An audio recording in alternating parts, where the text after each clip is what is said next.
it's very important for a state or local government to be consistent in their messaging, if it's in a legal case in the courts versus what they provide to institutional investors. And when it's contradictory, it's cause for concern.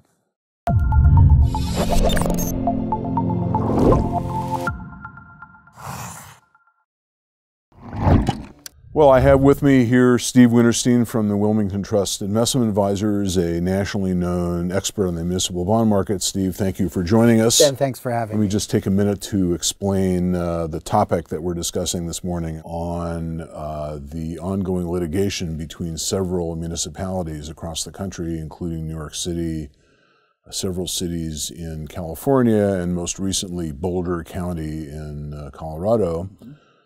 In this litigation, the municipalities have accused the major fossil fuel companies of first knowing many years ago the adverse effects of increasing greenhouse gas concentrations in the atmosphere, and second, failing to inform their customers and others what those adverse effects would be, despite the fact that they allegedly knew those things 10, 20, 30 years ago. And third, therefore, that the oil companies are responsible for the flooding and other serious problems and perhaps disasters that are alleged to be the future result of increasing greenhouse gas concentrations. At the same time, as you know, in the municipalities' bond offerings, they are required to make certain disclosures about threats to their tax base and other relevant parameters.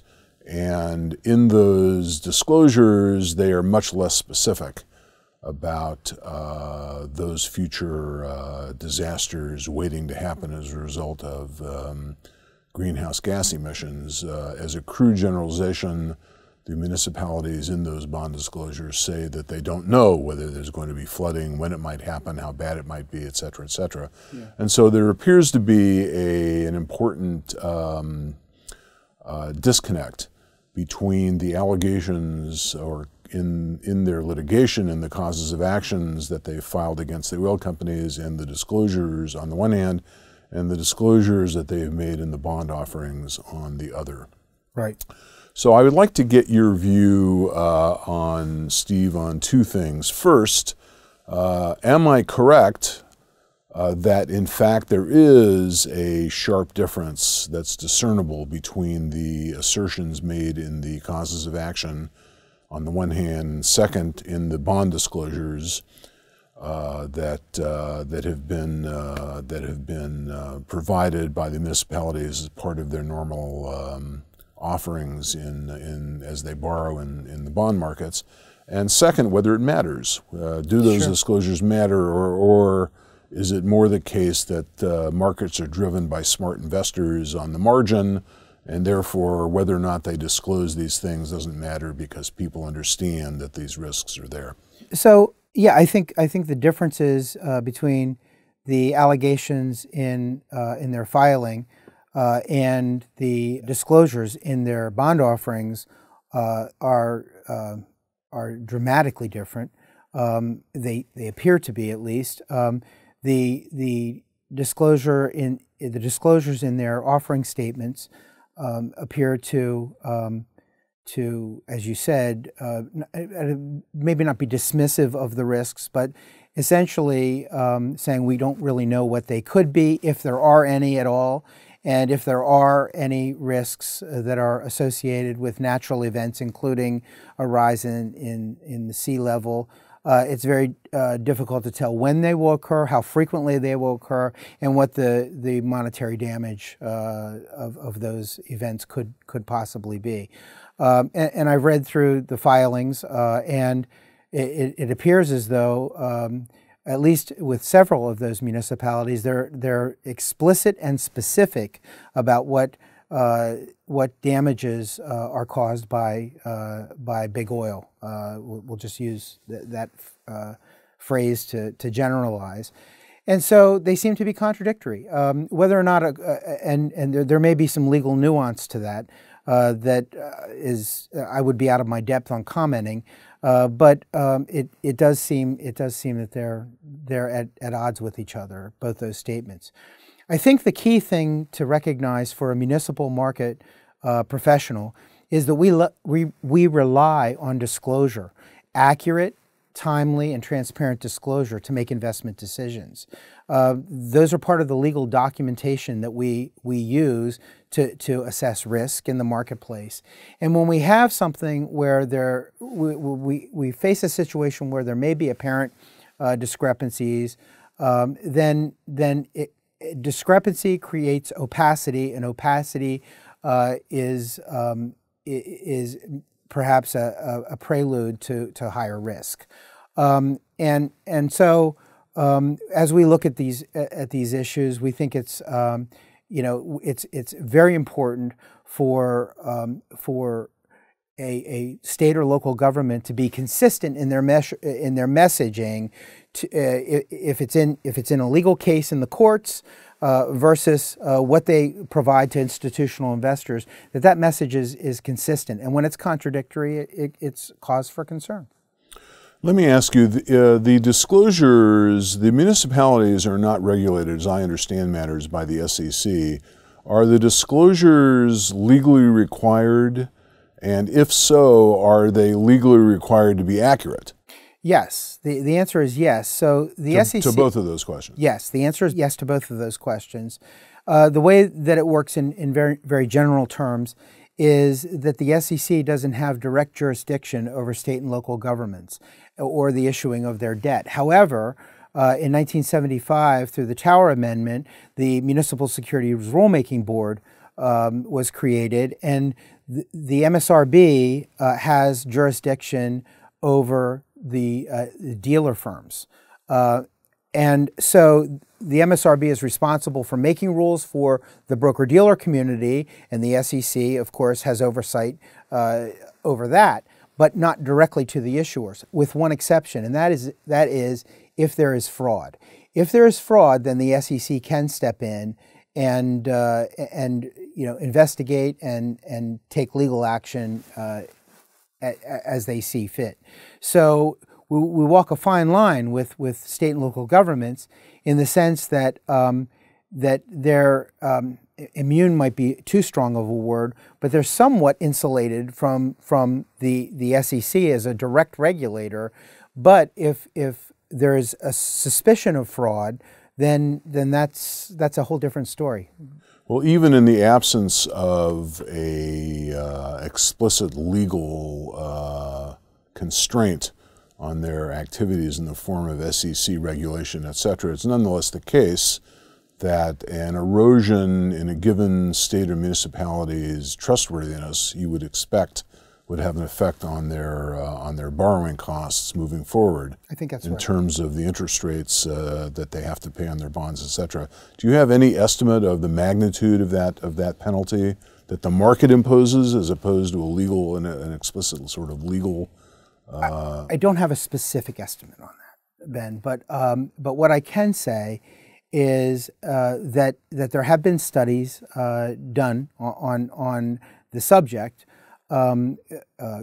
Christine Cuny, and I hope I didn't destroy her last name, but Christine Cuny and an associate did some work, just submitted a paper through Brookings, and it deals with the title of the paper escapes me, but it's a working paper on the benefits of transparency of disclosure.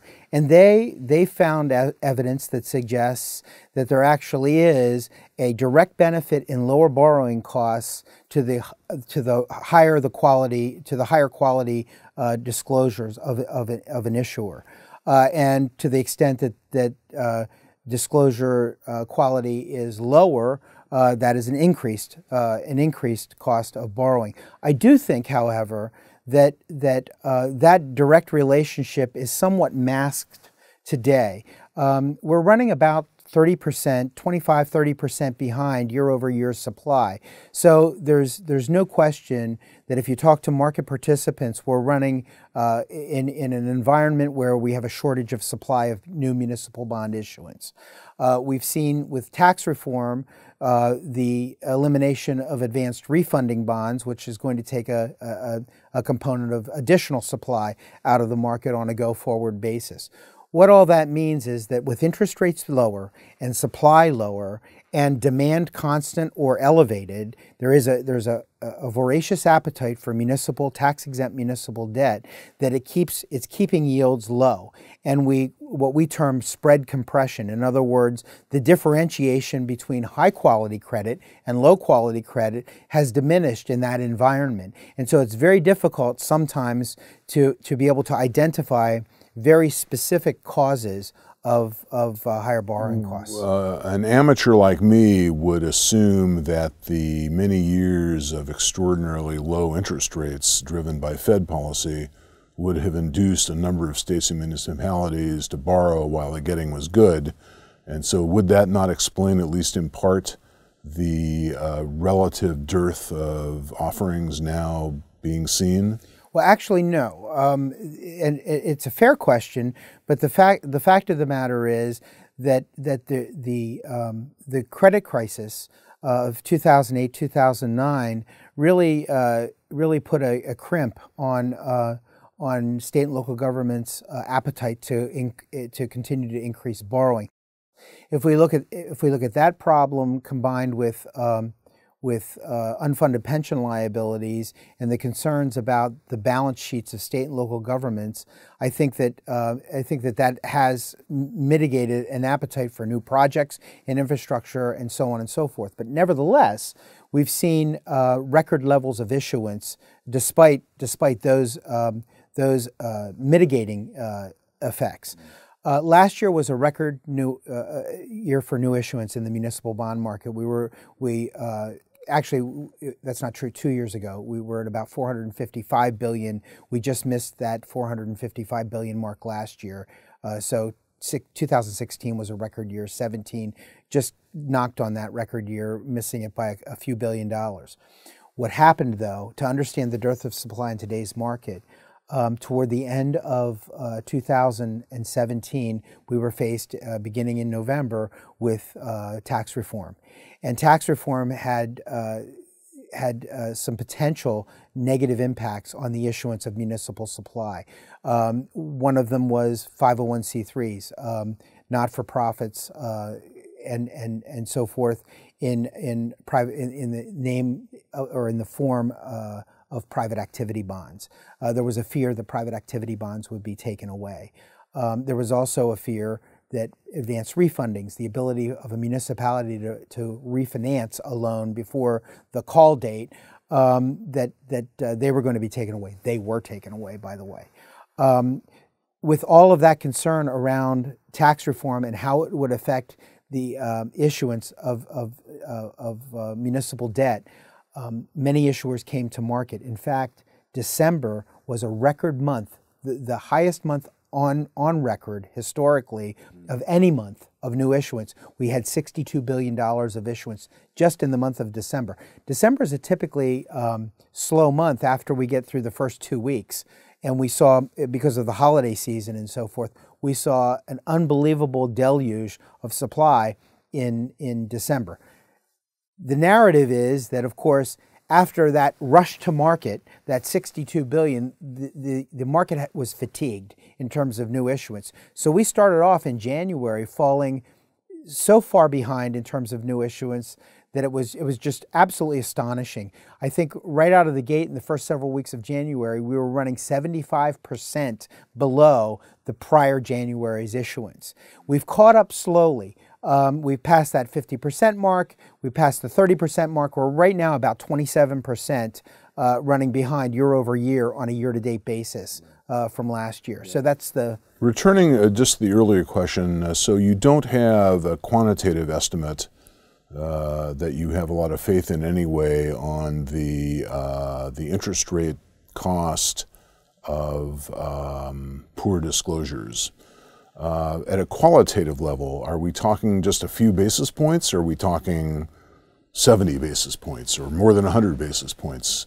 Yeah. Do you even have a sense of that, just in terms of orders of magnitude? So my answer is yes to everything. It could be a few, it could be 100, and we do have a sense. But the sense of what that cost can be is generally through experience and seeing it actually happen. In some cases, what poor disclosure may result in something benign happening, in which it doesn't really have a long-term effect on the security of debt or ratings or the market's outlook on the issuer itself. In other cases, it can have a profound effect. So it like, as is with the case with many issues that we deal with in the tax-exempt municipal market, it can be very idiosyncratic. It's very difficult to generalize. So in some cases where it may be so material that it actually affects the ability to pay or the prospects of an issuer being able to pay, that is clearly going to have a much more profound effect. That borders on fraud, doesn't it? It may. It may. I think it depends on exactly who knew what when and how it was conveyed. Good. Let me turn in a slightly different direction and ask. I'm going to preface the question with a few climate facts that have gotten lost, I think, in a lot of the cacophony over climate policy and in Donald Trump's reversal of many of the Obama administration policies. As you know, the general assertion has been that we are already observing serious and adverse effects from increasing greenhouse gas concentrations. The allegation is that storms are getting worse, heat waves are getting worse, droughts are getting worse, flooding is getting worse in coastal areas, particularly in the U.S. and parts of the U.S. It turns out that virtually none of that is correct if you look at the data. In fact, there's something called the Palmer Drought Severity Index that shows no trends since 1895. The National Oceanographic and Atmospheric Administration data on tornadoes shows a slight downward trend since the early to mid-1950s. There is, if you look at the peer-reviewed literature, there seems to be no correlation between flooding in the U.S. and increasing greenhouse gas concentrations. Cyclone activity, both in the Atlantic and the Pacific, shows no trends since the satellite record begins in the early 1970s, et cetera, et cetera, et cetera. So my question for you is, do you sense in the bond market a nervousness, for want of a better term, about the future effects of climate change and the creditworthy costs allegedly to be borne by municipalities and states and the possible erosion of their tax bases? In other words, does the bond market seem to be driven more by the hype or by the actual data? It's a hard question. A difficult question, I agree. It really is a difficult question. My experience right now is that climate change, the environment, all of the things that we just talked about that could fall under the umbrella of ESG and green, environmental, social, and governance, and then green, is a concern. It's certainly gaining a lot of attention and a lot of traction at some of the major asset management firms. The question or the issue that we struggle with in the tax-exempt municipal market is how exactly do you assess the relative value? Their ratings agencies have written about it, but there's, to the best of my knowledge, there's no global scoring scorecard or mechanism to score these projects and the loans of state and local governments. So the issue is not so much a lack of interest in it or a lack of enthusiasm. It is one of a desire to have an objective, data-driven scoring system whereby we can evaluate the environment, social, and governance issues that these borrowers face, and what they're using, what the use of proceeds for these loans are. And until we have something like that, and there are a few different organizations out there that are making strides in that. One is the Municipal Impact Coalition that are making strides toward an objective, data-driven kind of solution for scoring these kinds of loans. But until we have that, I think it's all basically a matter of opinion. And that's where the issues become very, very clouded. That, and I think that institutional investors particularly, while we have a keen interest on the social value of financings, we tend to be rather focused on the near term. Well, there are 30, 40-year, municipal bonds. But it's an active market, so that I can buy a 30-year bond today and sell it this afternoon. So my commitment to that bond or to that loan is only as long as it serves my purposes in the strategy that I'm deploying. Just to finish up, do you have any final thoughts you'd like to offer our AEI audience? Well, oftentimes what starts off as a seemingly insignificant or arcane issue, such as the one we're dealing with today, can gain momentum, and it can be a game changer. And it will be interesting for me to see how it's prosecuted in the courts, and ultimately how state and local governments are going to respond. So I think that this may be the proverbial butterfly in the Amazon. Let's see if it causes a tsunami or not. Well, Steve, thank you much for these comments. They're very, very interesting indeed, and I hope you'll participate in more AEI events over the coming months and years. Thanks for having me, Ben. Right, thank you. Hey everyone, that's the end of our discussion with Steve Winterstein. Thanks for watching. As always, let us know what other topics you'd like AEI scholars to cover on Viewpoint. And be sure to subscribe for more videos and research from AEI.